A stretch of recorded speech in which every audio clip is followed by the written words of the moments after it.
gentlemen, the President of the United States, accompanied by Erica Kirk.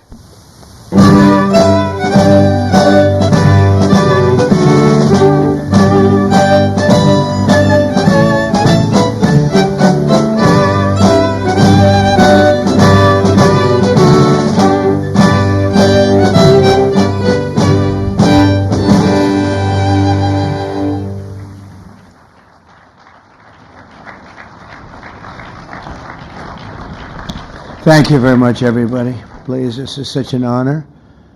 This is please be seated. This is the first time we've been at the new and improved Rose Garden, and people are loving it. They're loving it like they've not loved a lot of things. We have the Presidential Walk of Fame, which you just saw, and it just opened, and we wanted to get it open for this occasion. We were hoping we were able to get outside, and the weather allowed us to. It was supposed to be a terrible rainy day. I was telling Eric, and God was watching, and he didn't want that for Charlie. He just didn't want that. So it's really beautiful. It couldn't be more beautiful.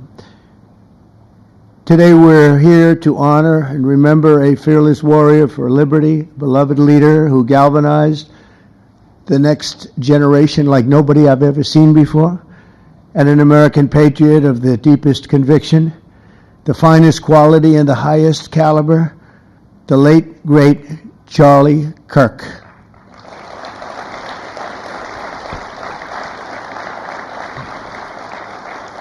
Five weeks ago, our nation was robbed of this extraordinary champion. He was a champion in every way. I got to know him so well. He didn't like losing, and he was able to fight people that were enemies, and he didn't necessarily love those enemies so much. You know, I heard he loved his enemies, and I said, wait a minute, is that the same Charlie that I know? I'm not sure, but I didn't want to get into it. But it was a horrible, heinous, demonic act of murder. He was assassinated in the prime of his life for boldly speaking the truth, for living his faith and relentlessly fighting for a better and stronger America. He loved this country. And that's why this afternoon it's my privilege to posthumously award Charles James Kirk, our nation's highest civilian honor, the Presidential Medal of Freedom. Thank you.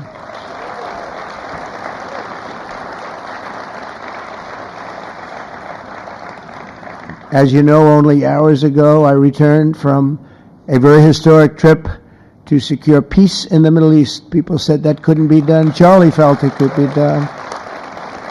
Charlie felt it could be done. Thank you. Thank you. Thank you very much.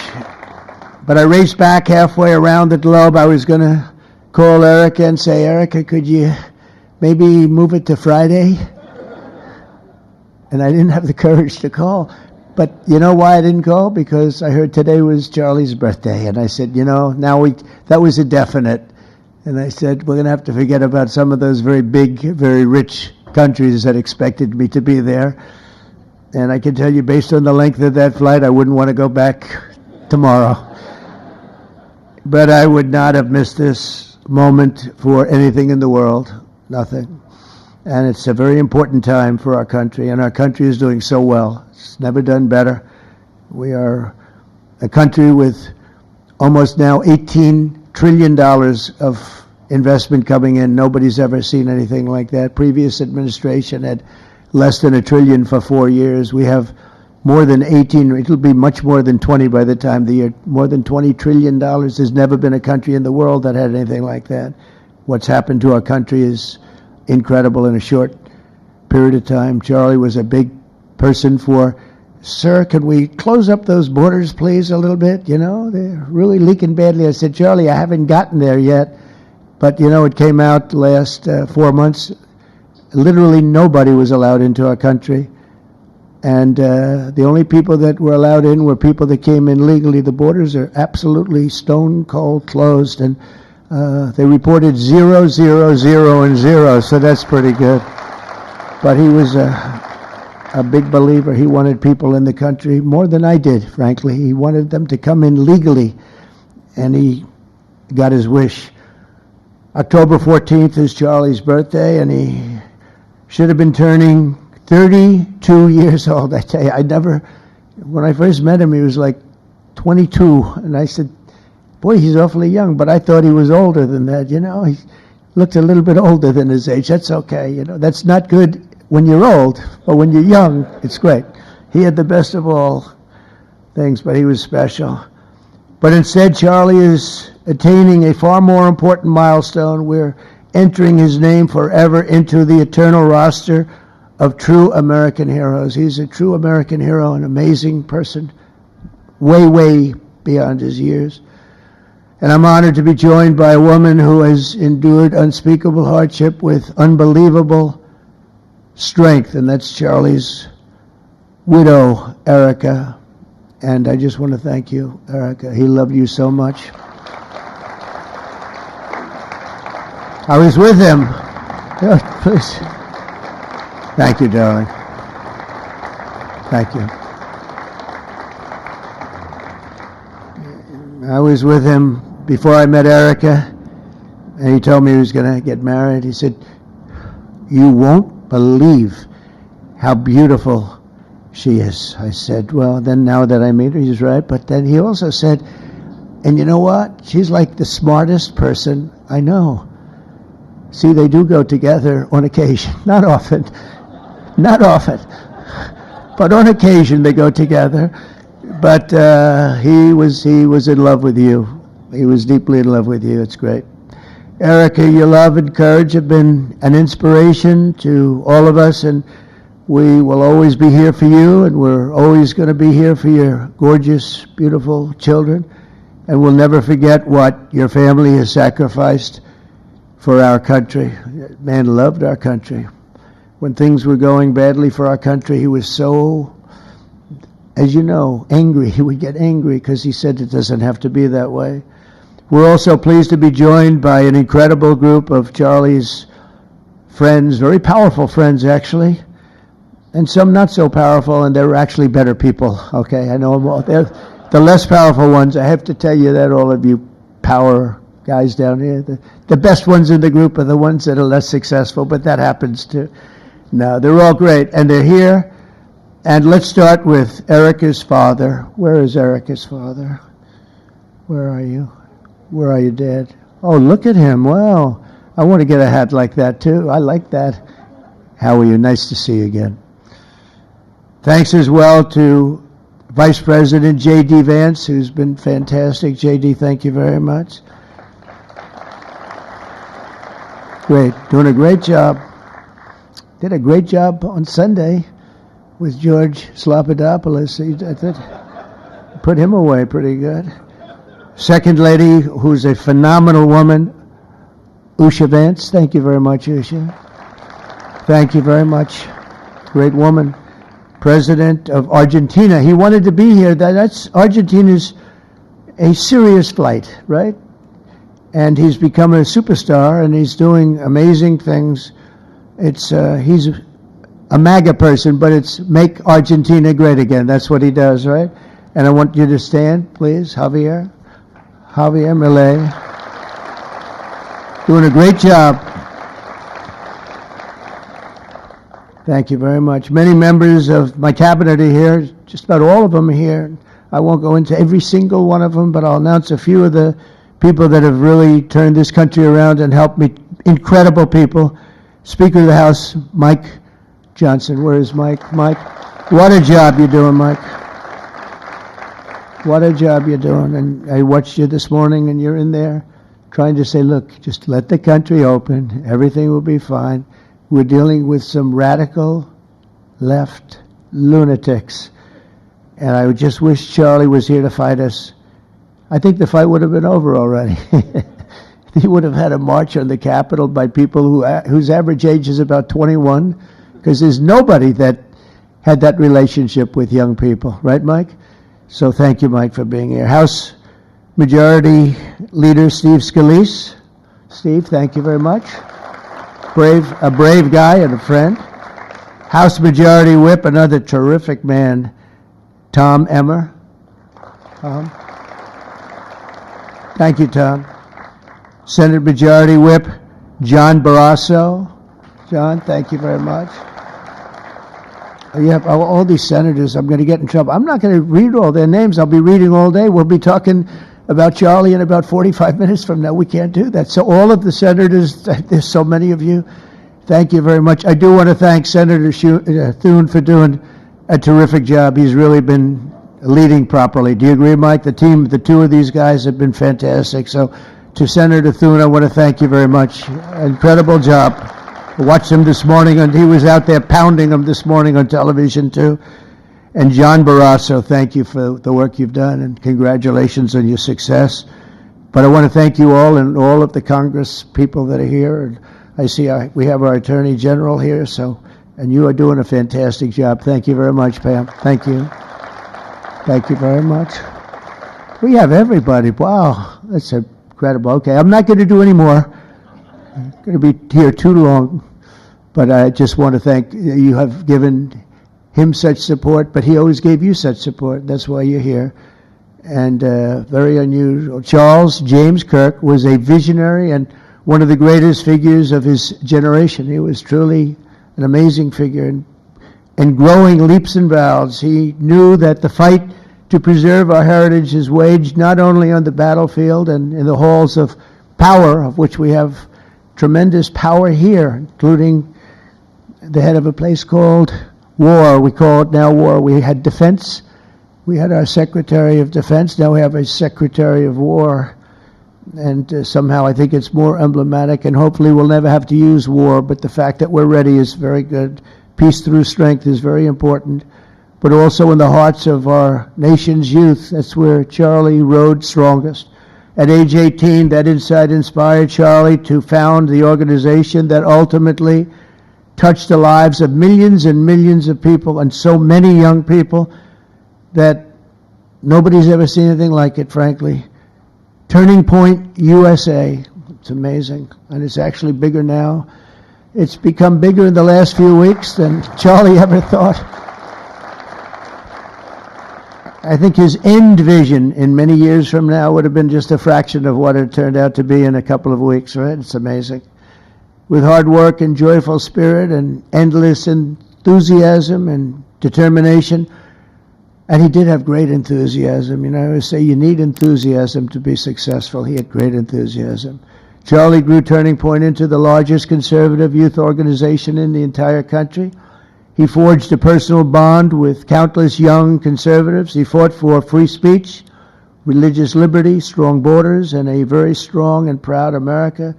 In everything he did, he put America first. He really put America first. And ultimately, Charlie became more than a leader of an important organization. He became the leader of historic movements all over the country. There were movements, individual movements, one movement, but it was historic. Everything he did was historic, and a true evangelist for the cause of freedom and the word of Almighty God. God was very important to Charlie. He would say, you know, if you don't have religion, you're not going to have a strong country. It's true. He was so wise behind his years. You know, I talk to him sometimes and say, this guy is like a young guy. He was really a wise man. From the time Charlie worked on my presidential campaign in 2016, and he was there right from the beginning. He liked me. I don't know. I have no idea why. What the hell was he thinking? He said, you're going to win, sir. I said, you know, I'm running against 17 senators and a lot of tough people and governors. We have all these people. And he said, no, you're going to win, sir. He said, not going to be close. And he made it happen. He helped make it happen. I'll tell you that. Without him, who knows what would be. Maybe you'd have Kamala standing here today. That would not be good. I will tell you, Javier, you don't know who Kamala is. Promise, it would not be good. You agree with that, Howard?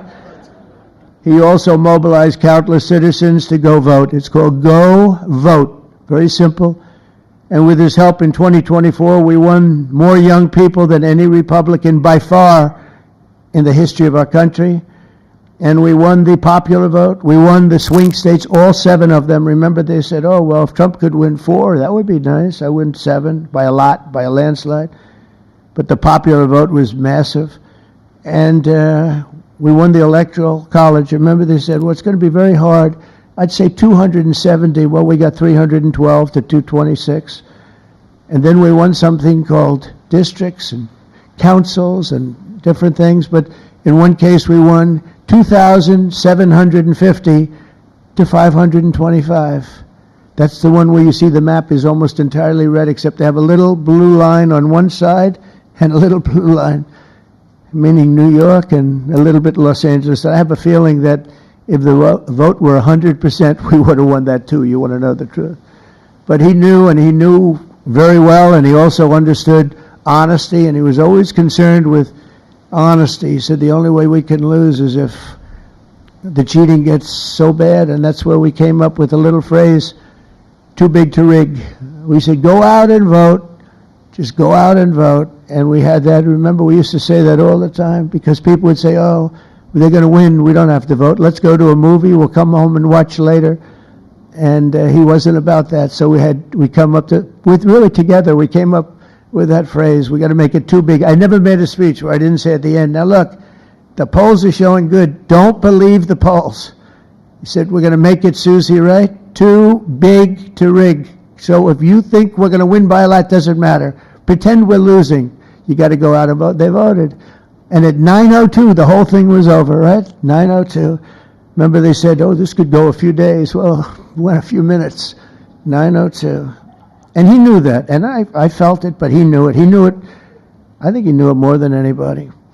But Charlie never missed an opportunity to remind us of the Judeo-Christian principles of our nation's founding, or to share his deep Christian faith. In his final moments, Charlie testified to the greatness of America and to the glory of our Savior, with whom he now rests in heaven.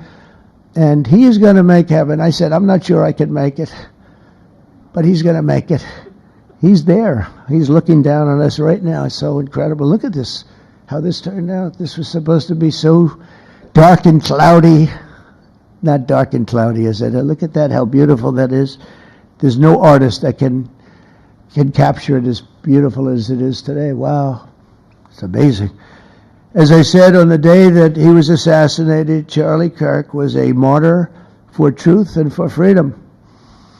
And from Socrates to think, and to St. Peter, from Abraham Lincoln to Martin Luther King, those who change history the most, and he really did, have always risked their lives for causes they were put on earth to defend. He was put on earth to do exactly what he was doing. He didn't want to waste time. He would have been a top student at any college in the country. I know the college as well. He's smarter than the guys there. He was so smart.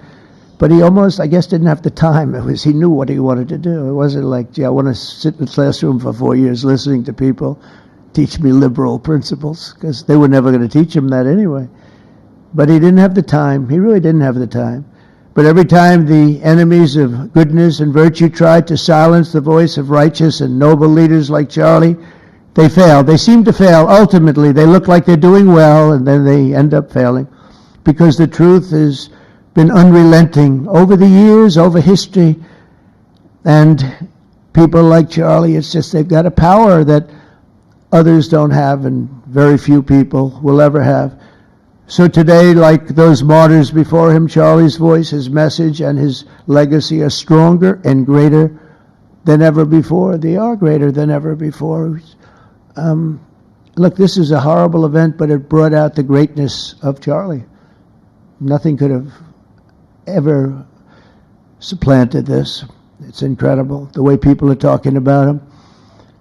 And with great love. I mean, I read so many stories about some of the enemies, but I watch the enemies, and it's hard for them to speak badly about him, because they just don't. And then you do have people in the days since Charlie's killing, we've seen exactly why our country so dearly needed his example. We've watched legions of far-left radicals resort to desperate acts of violence and terror because they know that their ideas and arguments are persuading no one.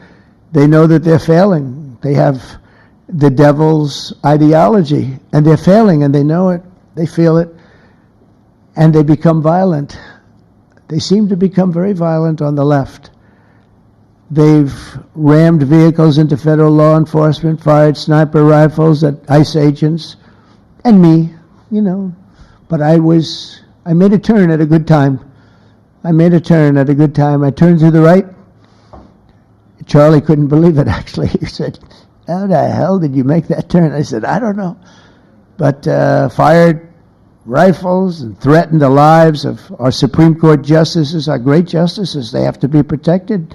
We just issued a lot of money, $60 million, to protect the Supreme Court justices.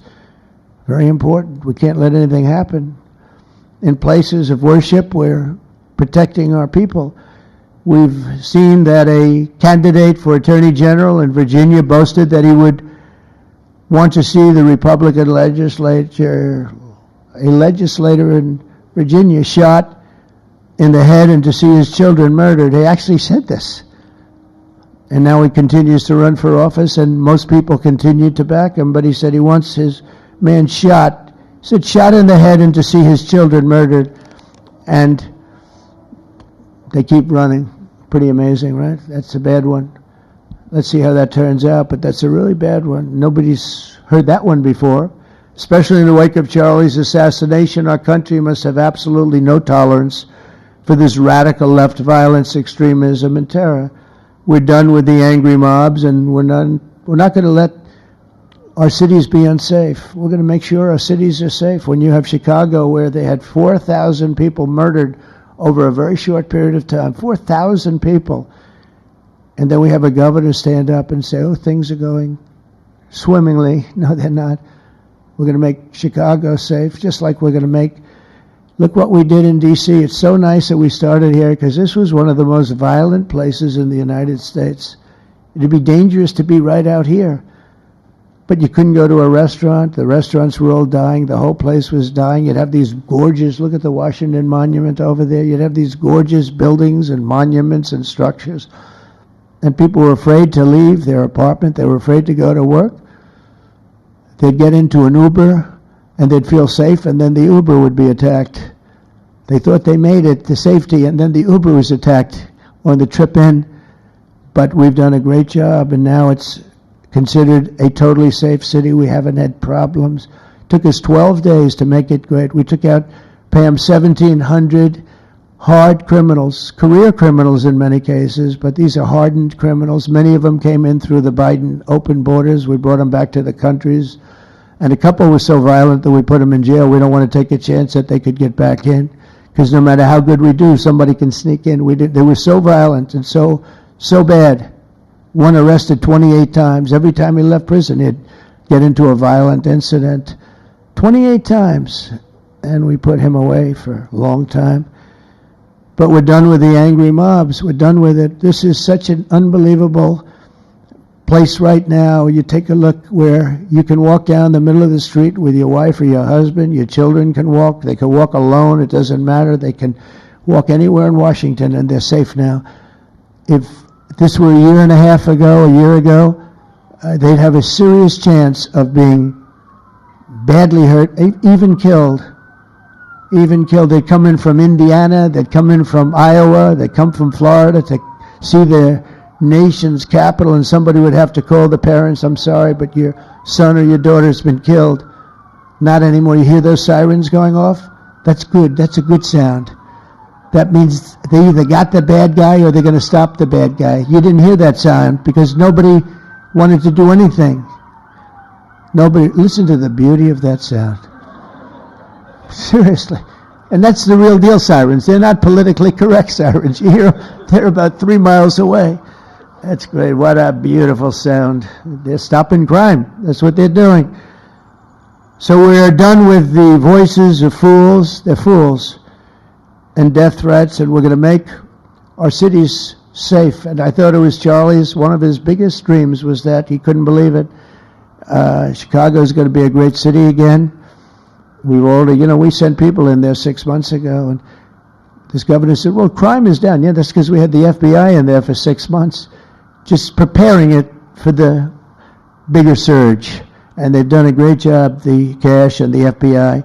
They've done a great job, and they love doing it, you know. They love being able to do it. They were restricted from doing it. They couldn't do anything.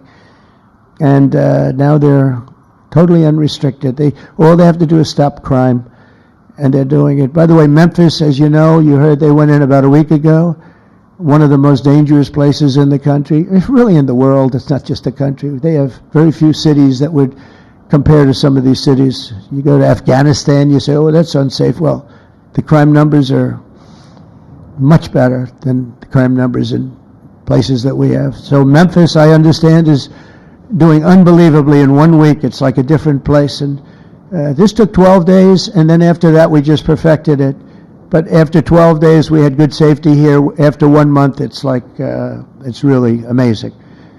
And by the way, restaurants are booming. Restaurants are opening up. The big problem you have, you can't get into a restaurant in D.C. anymore. So they're opening up. It's a beautiful thing to see. It's called safety.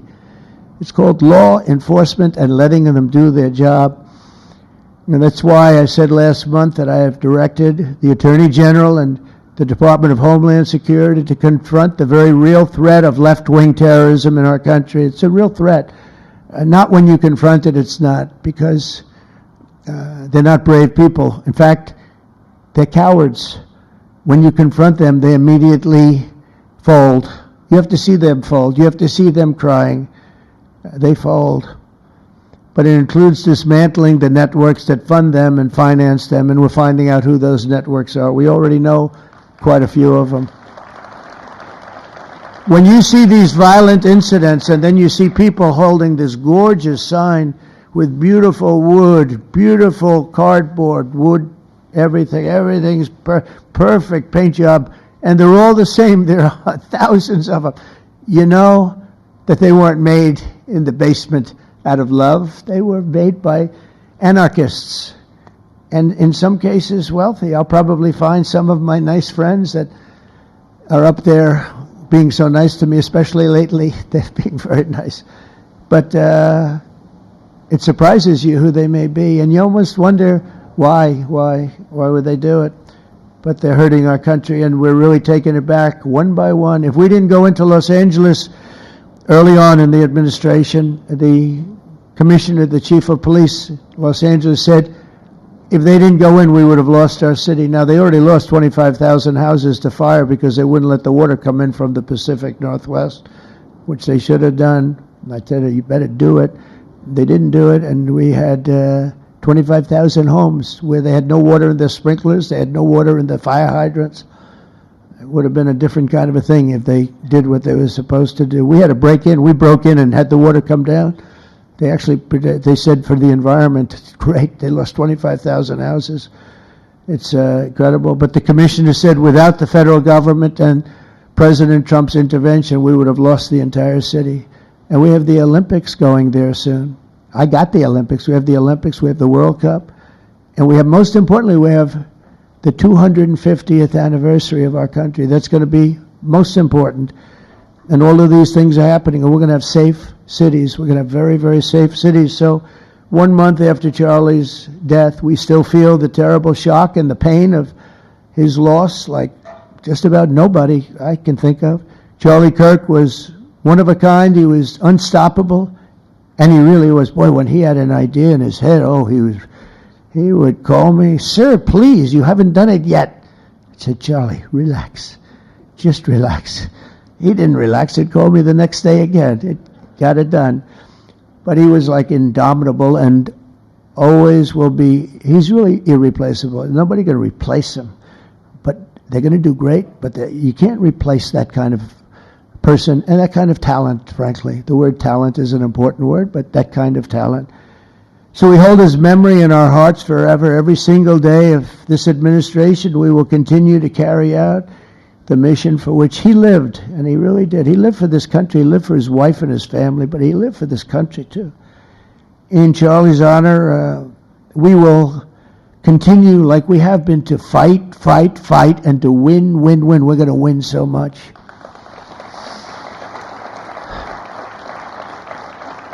So the presidential Medal of Freedom is a big deal. You have the Congressional Medal of Honor, military, and the Presidential Medal of Freedom, which is civilian. And the Presidential Medal of Freedom is a really big deal. Very few people get it. Very few people, frankly, qualify. It's a decision of the president, but it's a qualification that's a very hard one to get. And I would like to ask, if I might, the military aide to read Charles James Kirk's citation for the Presidential Medal of Freedom. Thank you very much. Thank you.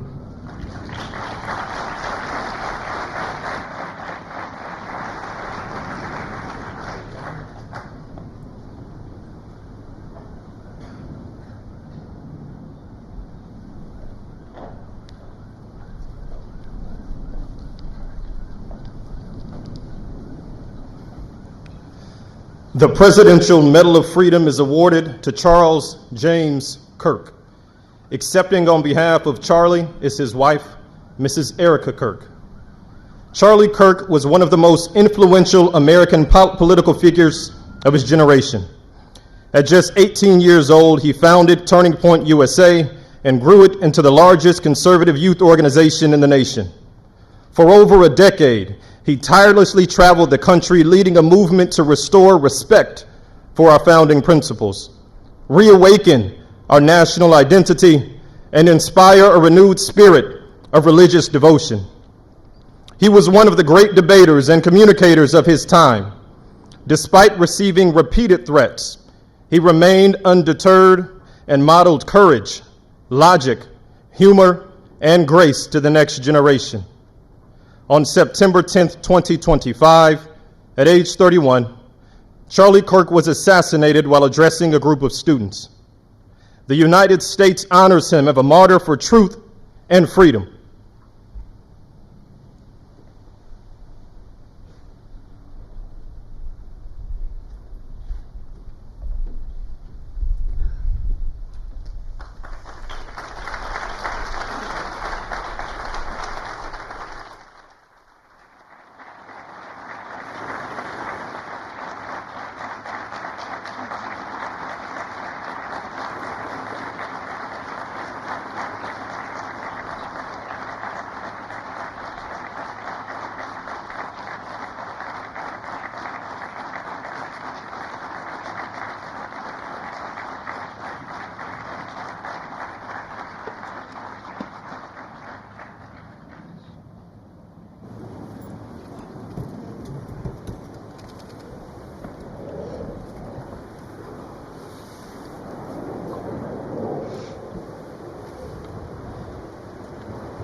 Thank you, Mr. President, for honoring my husband in such a profound and meaningful way. And thank you for making this event a priority amid the peace process in the Middle East. Thank you. Very grateful. Charlie always admired your commitment to freedom, and that's something that both of you shared. So thank you. Your support of our family and the work that Charlie devoted his life to will be something I cherish forever, so thank you. To our gracious First Lady in her office for making this event possible, thank you as well. It's beautiful. To Vice President and the lovely Usha fans, your friendship has been an unbelievable encouragement. Thank you. And to all our friends and family that are here and watching from all around the world, thank you for loving us. Thank you for praying for us and for believing in what Charlie believed in. And to our Turning Point USA staff and the Charlie Kirk Show staff, we love you more than you could ever know. And to the Turning Point USA chapters that are watching all across America right now, you are the heartbeat of this future and of this movement. Everything that Charlie built, you guys are the legacy holders of that. You are living proof that his mission did not die with him. It lives through you. And Charlie always said the next generation will decide whether freedom endures. And because of you, I know that freedom will endure. It will.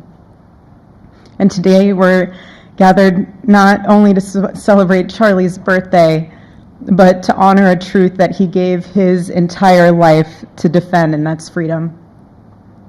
The very existence of the Presidential Medal of Freedom reminds us that the national interest of the United States has always been freedom. Our founders etched it into the preamble of our Constitution, and those words are not relics on parchment. They are a living covenant. The blessings of liberty are not man's invention, they are God's endowment. Charlie lived for those blessings, not as abstract words, but as sacred promises. He used to love to journal about this topic all the time, and with such a heart postured of gratitude. And he believed that liberty was both a right and a responsibility. And he used to say, freedom is the ability to do what is right without fear. And that's how he lived. He was free from fear. He was free from compromise, free from anything that could enslave his soul. His name, Charles, literally means free man. And that's exactly who my husband was. He was a free man. And from the time I met him, sitting across from him, being interviewed on politics and philosophy and theology, anything that Charlie loved, any topic he loved, and I just saw the fire in his soul, and there was this divine restlessness within him that came from knowing God placed him on this earth to protect something very, very sacred for all of us. And he never stopped fighting for people to experience freedom. He didn't. Charlie often said that without God, freedom becomes chaos. And he believed liberty could only survive when anchored to truth. And I remember in one of his speeches, he told the audience that the opposite of liberty isn't law. He said it's captivity. And that the freest people in the world are those whose hearts belong to Christ. But what's so powerful is that Charlie had the ability to communicate so brilliantly across all generations. And he reminded us that in a world that tells us freedom is doing whatever you want to do, the real freedom is the power to live freely and to do what is right. And in one of his journal entries, he wrote that he wanted everyone to know that you can't have liberty without moral responsibility. Freedom divorced from faith eventually just destroys itself. And what's so fascinating about all of this is looking back these past 12 years of Turning Point USA and his mission, there's almost this veil of sacredness. Because what I realize is that while he was building an organization, he was also building a movement. One that called people back to God, back to truth, and a movement that was filled with courage. And ironically, for a man who impacted millions, Charlie never desired to be the center of attention. He just wasn't. My husband was not a man of extravagance. He loved simple but deeply meaningful things. Truly. He loved his late night walks. He loved buying more books than he could ever read because he felt there was no such thing as a book budget. And he loved being able to read to our kids the same bedtime story on repeat because he knew it was their favorite. But to him, that was special. And he loved to sit in the sun on a Saturday morning with his cup of decaf coffee, and his phone was off because he was honoring the Sabbath. And for him, it was that moment to catch his breath and just be in peace, because he was unreachable at the moment. And he preferred quiet birthdays. But that never stopped me from telling him. I told him every single year, I said, baby, I love your birthday. I said, because it's the day that God knew the world couldn't go another day without you.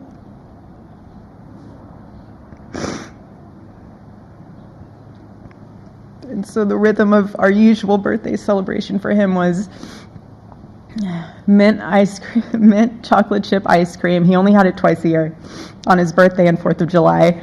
It's just, and then after that, it was back to work as usual. But last year, his one birthday wish was to see the Oregon Ducks play the Ohio State. And they won. Oregon won that night. And it was by far one of the most memorable nights of his birthday experience of his life until today. And so, honestly, President Trump, I have spent 7.5 years trying to find the perfect birthday gift for Charlie. And it's so difficult. And those of you that have spouses or loved ones, you know how difficult it is sometimes to buy a gift for someone that you love, because he wasn't a materialistic man, so that also did not help. But now I can say with confidence, Mr. President, that you have given him the best birthday gift he could ever have.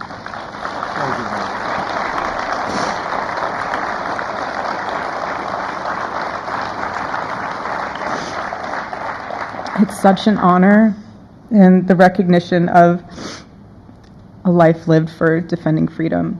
And that's what Charlie fought for until his last breath. And it was written across his chest in those final moments on one of his simple t-shirts that always carried a message, and this one bearing a single word, freedom. That was the banner over his life, and that shirt was a declaration.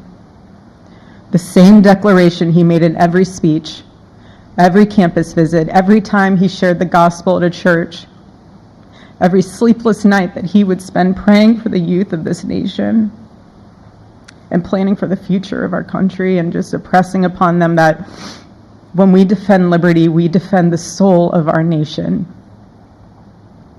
My husband never told anyone what to say. He never did. He never told anyone what to say. He would just encourage them to think. He would encourage them to think outside of the traditional political labels. He would want them to think in a way that was anchored in wisdom and truth.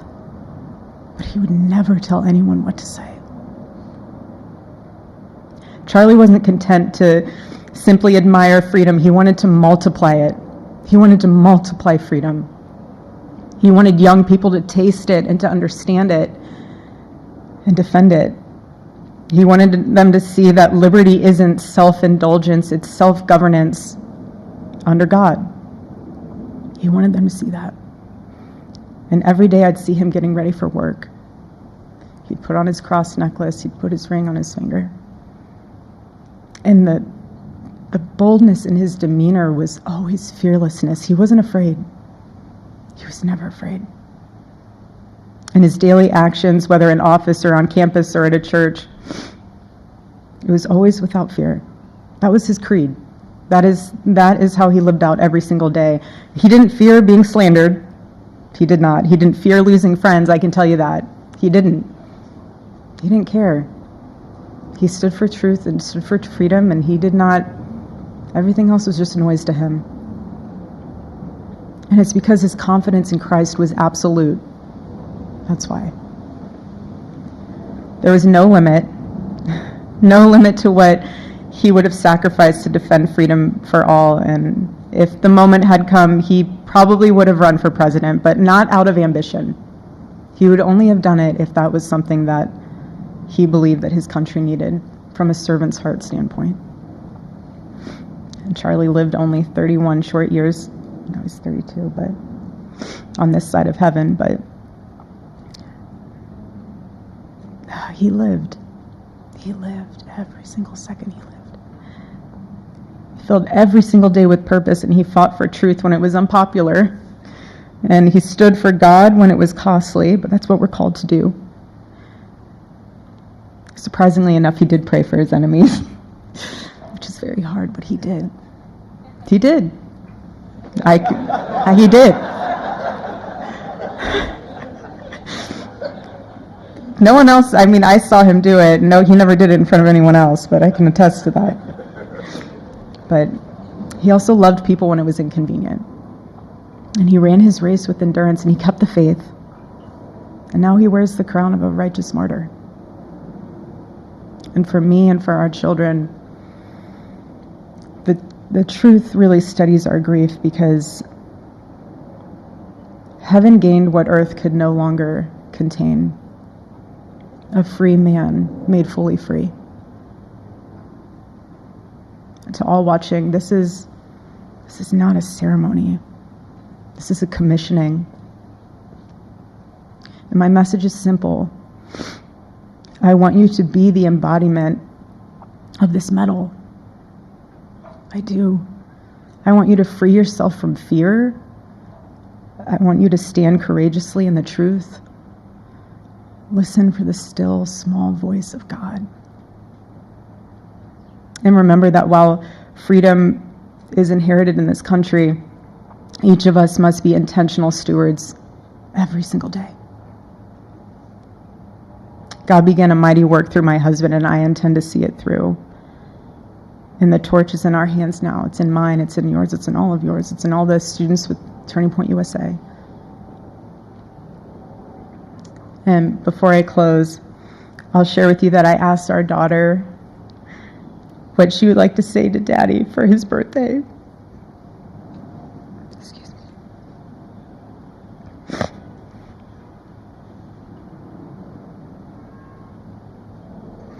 She said, "Happy birthday, Daddy. I want to give you a stuffed animal.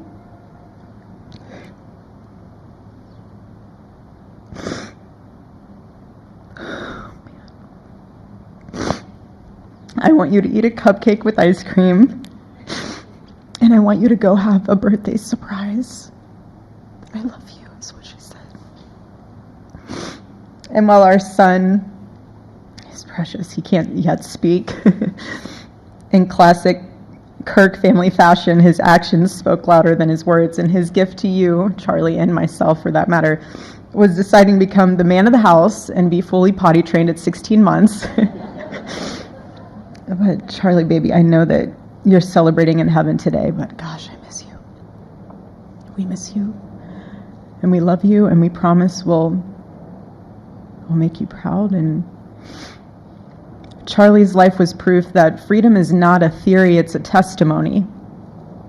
He showed us that liberty begins not in the halls of power, but in the man of a heart surrendered to God. And so today, as we honor Charlie with this incredible Presidential Medal of Freedom on his birthday, I stand here with tears and just a humbled heart and spirit, because his story reminds us all that to live free is the greatest gift, but to die free is the greatest victory. Happy birthday, my Charlie. Happy Freedom Day. God bless you.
How great is that gift?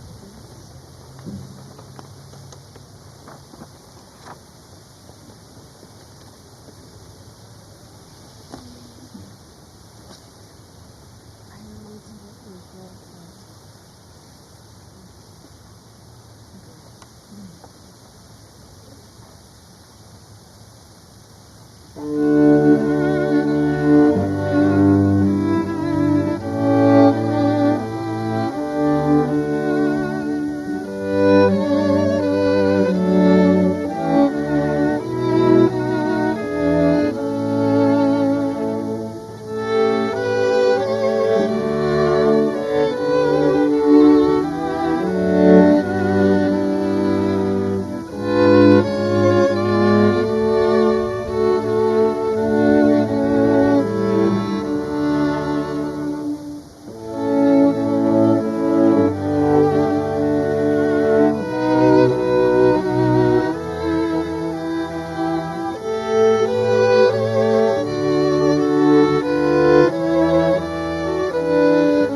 Let's